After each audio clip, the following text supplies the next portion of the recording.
Ang impeachment trial dito kay Vice President Sara Duterte, posible raw umabot sa mahigit 70 araw o yung tinatawag nating trial days. Yung panig ng prosekusyon, umaasa naman na mapapaikli pa kung 2 testigo lamang ang ihaharap kada pagdinig.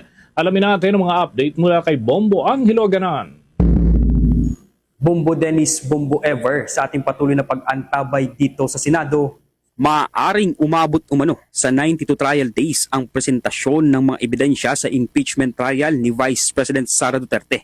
Batayan sa projections na isinumite ng prosecution at defense panels sa Senate Impeachment Court.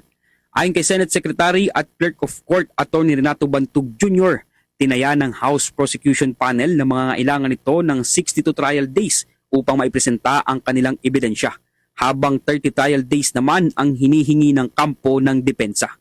Ipiniliwanag niya ang kabuuan ng 92 trial days ay projection lamang na magkabilang panig para sa presentasyon ng kanilang mga ebidensya. We asked both parties how long it will take them to present their evidence. The prosecution initially stated that it will take them 62 trial days. And the defense said that it will take them 30 trial days. Not 30 days. 30. If you add 6 to 30, that's 92 trial days. Samantala, Bombo Dennis, sinabi ni Lead Prosecutor at Batangas Representative Jervel Luistro na maaari pang mabawasan ang bilang ng trial days kung papayagan umano ng impeachment court ang mas mahabang oras ng pagdinig. Aniya, kung magiging sapat ang oras ng bawat trial day, posible silang makapagpresenta ng 2 testigo sa isang pagdinig sa halip na isa lamang.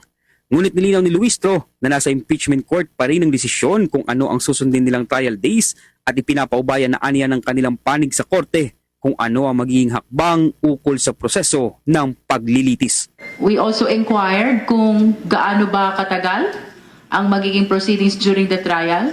They pronounced that it will start at 2 o'clock in the afternoon. So I asked kung ilang oras ba ang ide-dedicate dito sa impeachment trial because that is very material for us to determine kung ilan talaga ang trial dates na kakailanganin namin. Kung mahaba ang igugol na oras sa impeachment trial, we may be able to present 2 witnesses per trial date. Otherwise, kung maigsi, baka isang witness lang per trial date, no? But again, that concern is likewise submitted to the impeachment court. Sa panig naman ng depensa, nauna nang sinabi ni Defense Spokesperson Attorney Michael Powa na palagi umanong handa ang kanilang kampo na mag-adjust at sumunod sa lahat ng direktiba ng impeachment court upang hindi maantala aniya ang schedule ng impeachment trial. Nakatakdang isagawa, Bombo Dennis, ang impeachment trial proper sa Hulyo 6 matapos na masunod ang deadline ng pre-trial conference kahapon, kung saan tumagal ng 5 araw ang pagmamarka ng mga dokumentong ipipresenta ng parehong kampo ng prosekusyon at depensa sa paglilitis. Kaugnay nito, magsisimula naman ang oras ng paglilitis ng 2:00 ng hapon sa araw ng Lunes, Martes at Miyerkules. Sa ngayon, puspusan na ang pagpuproseso ng Senate Secretariat sa mga dokumentong kinakailangan para sa paglalabas ng pre-trial order at preparasyon para sa impeachment trial.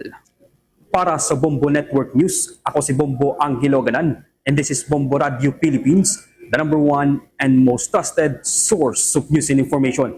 Basta Radio, Bombo! For the most trusted source of news and information, visit our website at www.bomboradio.com. Follow us on Bombo Radio mobile app, Facebook, YouTube, TikTok, and X, formerly Twitter.